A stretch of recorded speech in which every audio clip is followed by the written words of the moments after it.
The Russian invasion of Ukraine has entered its 26th day with no real endpoint in sight. The city of Mariupol has been hardest hit by Russian bombardments. Authorities report that missiles have been hitting the city every 5 minutes, and there is no gas, electricity, or water for the approximately 300,000 people trapped in the city, nor are supplies able to enter. Russia had given Ukraine a deadline to surrender Mariupol. In exchange, they promised to evacuate civilians before sending in humanitarian aid and medical assistance. But Ukrainian MP Dmytro Gurin said Russians don't open humanitarian corridors, they don't let humanitarian convoys enter the city, and we clearly see now that the goal of the Russians is to start to create hunger in the city to enforce their position in the diplomatic process. If the city does not surrender, and the city will not surrender, they won't let people out. They won't let humanitarian convoys into the city. That deadline came and went, so Mariupol is still under siege. Earlier today, I got the perspective of someone from another Ukrainian city that's under siege, Kharkiv. Alexandra Lanko is a journalist who fled the city in the days before the war started. I come from Kharkiv. I was born there. I grew up there. I'm 26, and I literally spent all my life in Kharkiv. Kharkiv is on the border with Russia, unfortunately. First, I came to Lviv, actually, before war started. 1 week before war started, my uncle from the Netherlands, who usually was very calm and quite skeptical about Putin attacking Ukraine, sorry, I don't want to say Putin, about Russia attacking Ukraine. He suddenly called me and asked me to leave.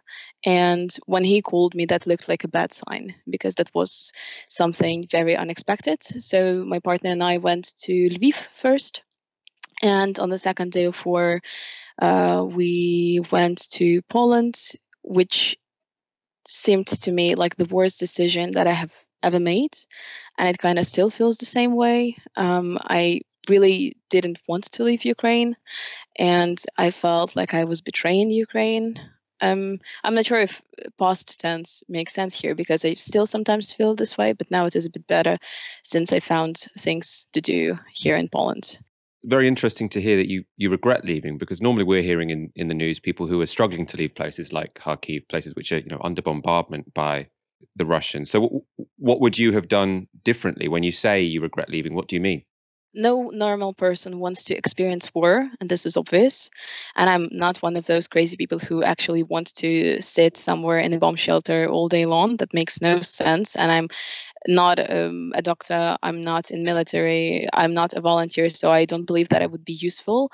So when I say that I regret leaving Ukraine, it's not about me regretting leaving Kharkiv, because I would be useless there, I'm pretty sure.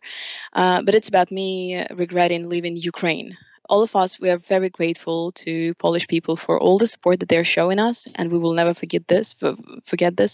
At the same time, when I see Ukrainian flags everywhere, it is touching and it is very upsetting, because it kind of reminds me, it's like, a sign that something is wrong. When you see flags of your country somewhere abroad, everywhere, and people write, "We support Ukraine" or "We stand with Ukraine," that looks very wrong. This is not something that any normal person wants to see, So yeah, I would just love to be with my people. Earlier in the interview, you sort of started talking about Putin's invasion and then corrected yourself to a Russian invasion.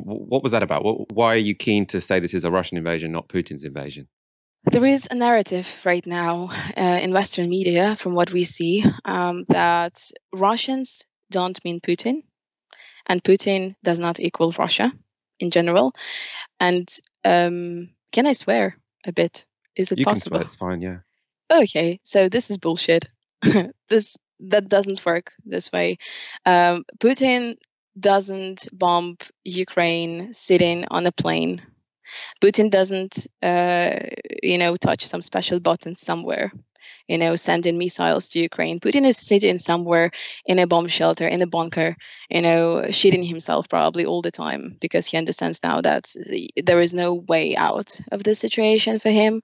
But these are Russians who support what he's doing. And Putin didn't happen Putin didn't happen on the 24th of February when Russia attacked Ukraine. Putin happened 22 years ago, and Russians have been watching this all all this time and they didn't do anything was Russia becoming a fascist state, basically. Everything that Russians say right now. I got a message from an acquaintance from Russia. She comes from Ufa, and I think that was fourth day of war. She told me, although you hate me right now, I really wish for you to survive.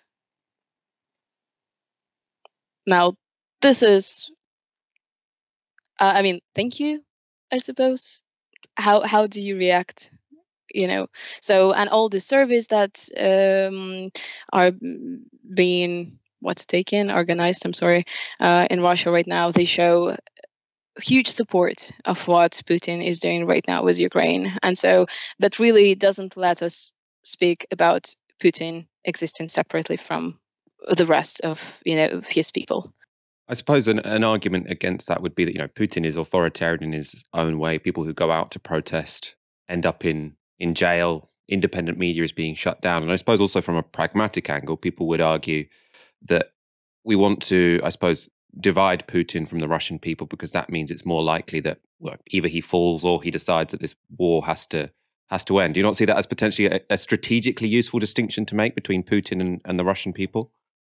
I think we already passed that point where it made sense. I think it's already too late for such things.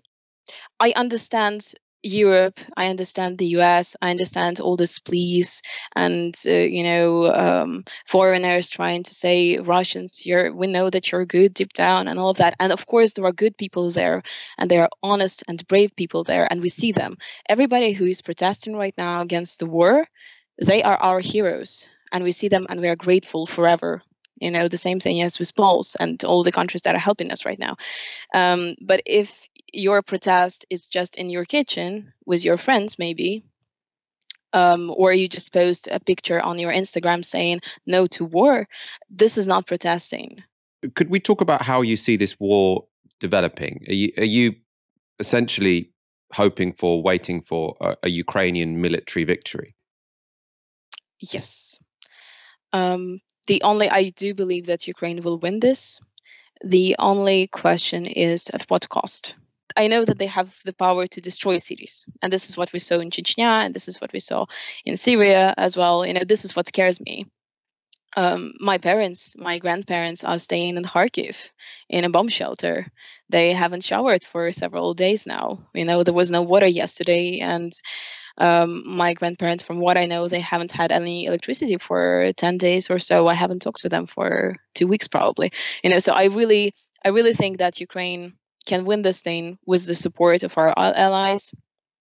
But I also think that Europe and the US have to give up this narrative that Putin doesn't equal Russians, because this is very harmful. We're not going to be, I think that everyone has to understand this, we're not going to be friends with Russians for a very long time. This is the end. This is the end of peace on European continent. I don't know if there is going to be a third world war, but for sure, it's never going to be the same. And what, from your perspective, does this imply for negotiations? Because I take your point. I actually agree that, ultimately, if this were a fight to the end, Ukraine would win. I don't think Russia can achieve its military ambitions. But the question then is, at what cost? And that's why, I'd be particularly interested in what could happen in a peace negotiation. Do you hold out any hope that Zelensky and Putin could agree to peace terms? And sort of, if so, what would an acceptable peace look like to you? I understand why Zelensky keeps saying that he wants to negotiate with Putin. And I think that the sense, partly a right message. At the same time, I think that it maybe would be better for Ukraine to say that Russia is basically a terroristic state, and because it is, and kind of behave like Churchill behaved during Second World War, no negotiations with Hitler. I think that Zelensky is just trying to look nice, and I understand him for doing this. And I also think that there is still hope, but I don't really believe that there will be.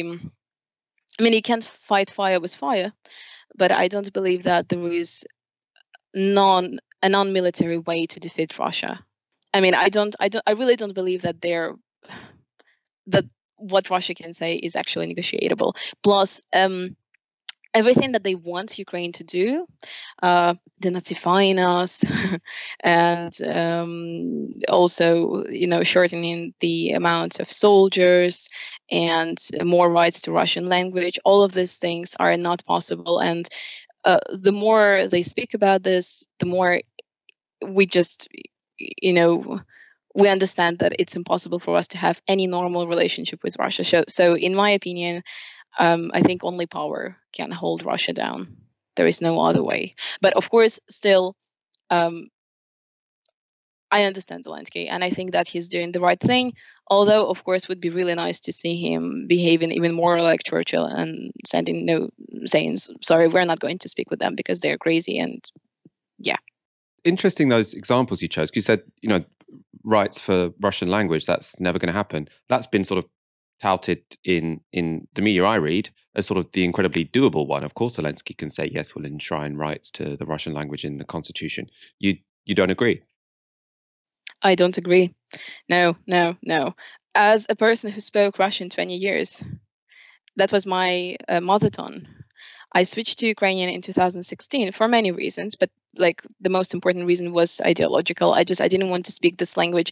Russia kept using, so the problem with Russian language is that they use it as a weapon against Ukraine and against all other countries where there are Russian speaking people, like Lithuania, Latvia, Bulgaria, and so on.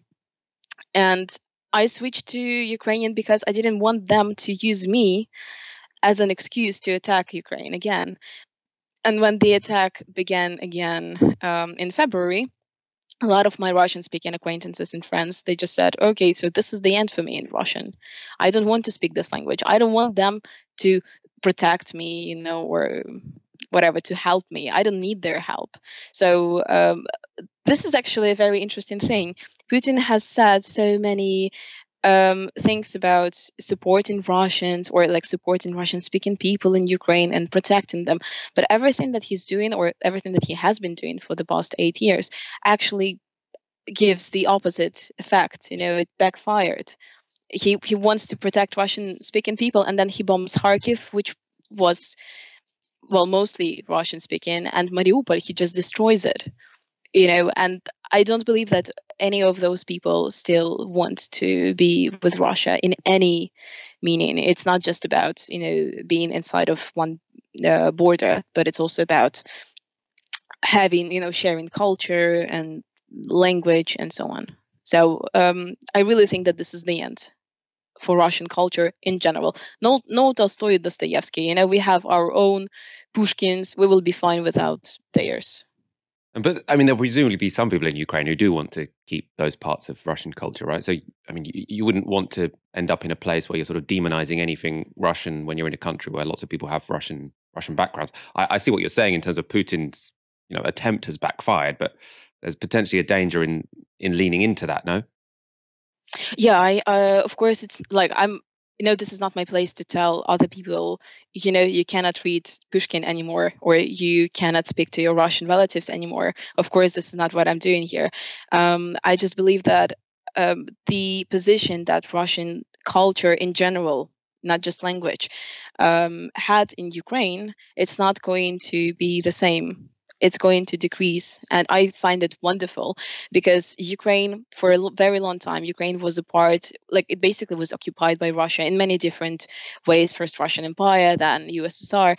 And I just find it great that we're finally started moving away from this narratives, because for Russia it was very typical to forbid Ukrainian language and culture. You couldn't print anything in Ukrainian in the 19th century, even sheets of music. So I think the faster we do this, the better. I thought that was a really, really interesting interview earlier. And I say that not because, it was an interview where I didn't necessarily agree with everything that was said. If you've watched this show over the past, few weeks, that my bias is very much towards let's get a compromise peace deal as quickly as possible so we don't have to go through the pain of this war. But what, jumped out at me from that interview, and I think I'm seeing this in a lot of commentary from Ukraine, lots of posts on social media and lots of people who are speaking to people in Ukraine. I mean, it's an obvious point, really, which is that if you invade a country, it's very difficult to then come to some sort of compromise solution. And I do think it does seem obvious that all of Putin's actions have massively, massively backfired. Super interesting listening to someone who, their first language was Russian. Kharkiv, where she's from, is in the east of Ukraine. So our understanding of what would have been the divide in Ukraine between the East and the West before 2014, we would have assumed that she was on the eastern side. But after, Russian bombing cities, it's kind of not a surprise that people were sort of like, well, maybe we don't want to compromise.